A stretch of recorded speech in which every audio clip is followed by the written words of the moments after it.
Big stretch, no adjustment.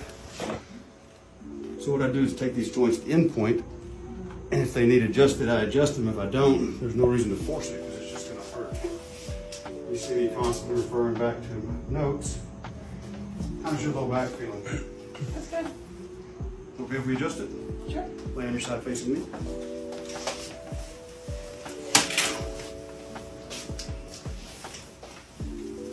I refer back to my notes constantly. This is like a map. If you adjust every patient the same way, you're gonna get the same results, which is not good.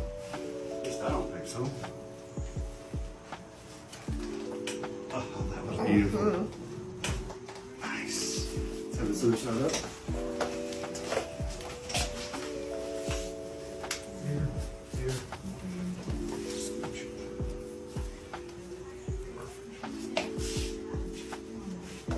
So this one we're going to do slightly different. Notice body position, shoulder back.